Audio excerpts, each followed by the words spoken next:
बस extreme love था family के लिए, जो कि इंटरवल तक आते आते टॉक्सिक हो जाता है। ऐसा तो एक्सट्रीम ईगो के केस में नहीं होता है। मैं अपने फादर की अटेंशन चाहता था, कैसे वाइफ को दबा के रखा जाता है। इतनी इंसेंसिटिविटी से हीरो ने लोगों को मारा है कि वह प्रोफेशनल कसाई लग रहा है। फिर विलन की तो बात ही छोड़ो, हीरो ने करीब 300 से ऊपर लोगों को जान से मारा है। ऐसा लग रहा है जैसे सारे ही साइको हो गए हैं। अब हीरो की क्लीन इमेज कोई दिखाता ही नहीं है, क्योंकि क्लीन इमेज दिखाने से इन्हें शराब और सिगरेट की एड का पैसा नहीं मिलेगा, और बॉलीवुड वालों की इसी ग्रीड की वजह से सोसाइटी को भुगतना पड़ रहा है। अगर हीरो सिगरेट शराब पिएगा तो ऑडियंस भी पिएगी। 300 से ऊपर लोग मारे गए और कोई लीगल इशू नहीं हुआ।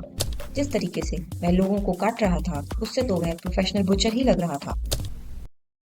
Hello viewers, animal movie analysis में देखें तो अगर हम पॉजिटिव पार्ट देखेंगे तो मूवी में कुछ भी पॉजिटिव नहीं था। बस एक्सट्रीम लव था फैमिली के लिए, जो कि इंटरवल तक आते आते टॉक्सिक हो जाता है। शुरुआत में मूवी में फेथफुल रिलेशंस दिखाए थे, पर इंटरवल के बाद तक वह भी लॉस्ट हो जाते हैं। तो ऐसा मूवी में कुछ भी पॉजिटिव नहीं था। अगर नेगेटिव एस्पेक्ट देखें तो पहला नेगेटिव पॉइंट यही है कि विजय की बचपन से ही लव की डेफिनेशन गलत थी। जब एक बच्चे ने उससे पूछा कि पेरेंट्स तो सबके ही प्यार करते हैं, तो प्यार को कैसे मेजर करेंगे, इस पर विजय कहता है कि टाइम बताएगा कि उसका प्यार फेल है या पास है या फिर सबसे फर्स्ट पर है।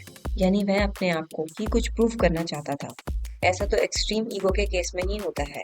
वह अपने फादर की अटेंशन चाहता था, और जब उसे अटेंशन नहीं मिली तो उसका यही ईगो एंगर में कन्वर्ट हो गया। उसके बाद वह सीधे सीधे काम को भी एक्सट्रीम वायलेंस से करता था। फैक्ट्रीज के वर्कर्स के सामने भी जब उसने शपथ ली तो उसने गला काटने की बात कही। ऐसी बात वही कह सकता है जिससे गला काटने का एक्सपीरियंस हो। उसके फादर कहीं हद तक ठीक थे इस बात पर कि वह क्रिमिनल माइंडसेट का बंदा है। अगर वह लॉ एंड ऑर्डर के थ्रू जाता तो भी काम बन सकता था, बट उसने खुद ही वायलेंट होने का डिसीजन लिया। और जैसे जैसे मूवी आगे बढ़ती है, विजय एक्सट्रीम वायलेंट होता जाता है। जब वह गन ऑर्डर करता है तो वह भी एक टैंक गन होती है, जिससे एक साथ 100 से ऊपर बंदों को मारा जा सकता है। यानी विजय में एक्सट्रीम एंगर और एक्सट्रीम ईगो होता है।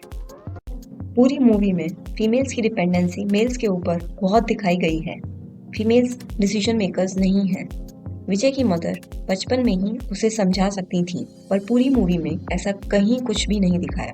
इवन जब विजय इतने वायलेंट स्टेप्स लेने लगा, तब भी उसकी मदर ने उसे नहीं समझाया। इसके अलावा इस मूवी में हीरो ने यह तक बताया है कि कैसे वाइफ को दबा के रखा जाता है। विजय ना तो अपनी वाइफ की सुनता था, ना ही अपनी बहनों की। इवन उसने गीतांजलि का गला तक दबाया है। यानी कहीं ना कहीं फैमिली में फीमेल्स को प्रायोरिटी नहीं मिलती थी। बचपन से ही विजय के दिमाग में यह डाला गया था कि घर का मैन इन चार्ज ही घर को संभालता है। तीसरा नेगेटिव एस्पेक्ट अगर हम देखें तो वह है कि विजय ने गीतांजलि से अल्फा मेल्स की बात करी। अल्फा मेल्स का कॉन्सेप्ट तब का है जब लोग जंगलों में रहा करते थे। अगर आज का इंसान जंगल में रहने वाले इंसान से कुछ सीख रहा है, यानी इसका मतलब तो यही हो गया कि कोई कार चलाने वाला इंसान बैलगाड़ी चलाने वाले से सीखने की बात कर रहा है।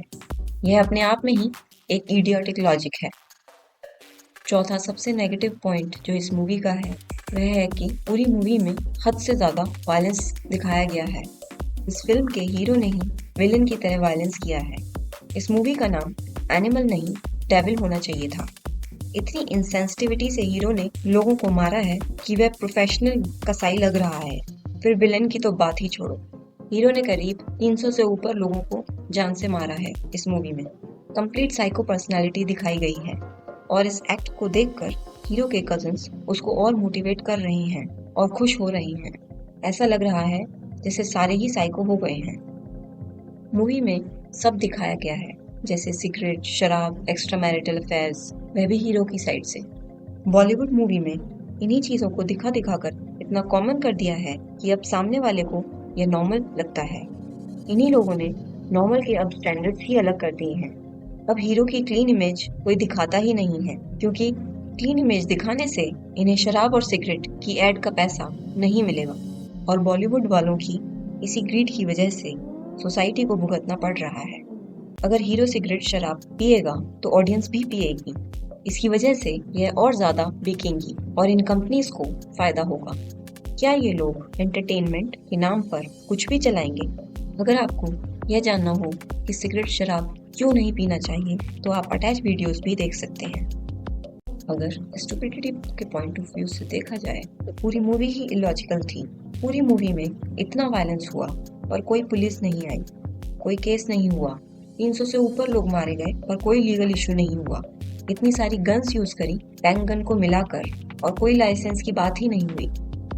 दूसरी स्टुपिडिटी गीतांजलि की साइड से देखी गई। उसे अल्फा मेल वाले कॉन्सेप्ट में भी लॉजिक नजर आ गया और उसने कोई क्वेश्चन ही नहीं किया कि कैसे अल्फा मेल का कॉन्सेप्ट आज के टाइम में वैलिड हुआ। नेक्स्ट जो स्टुपिडिटी दिखाई है वह है जब विजय सही हो जाता है और न्यूड होकर अपने गार्डन में घूमता है। न्यूड होकर सेलिब्रेट करना, इसमें कौन सा लॉजिक है? ऐसा लग रहा है कि जबरदस्ती इलॉजिकल सीन्स डाले गए हैं। नेक्स्ट स्टुपिडिटी जोया के केस में है। जब विजय को पता था कि जोया झूठ बोल रही है तो वह किसी और तरीके से भी उससे सच उगलवा सकता था और उसने एक्स्ट्रा मैरिटल अफेयर वाला ही तरीका चुना। अगेन उसका साइको बिहेवियर शो होता है। अगर स्पिरिचुअल पॉइंट ऑफ व्यू से देखा जाए तो विजय में एक्सट्रीम ईगो था और उसे अटेंशन ना मिलने की वजह से उसका यही ईगो एंगर में कन्वर्ट हो गया था।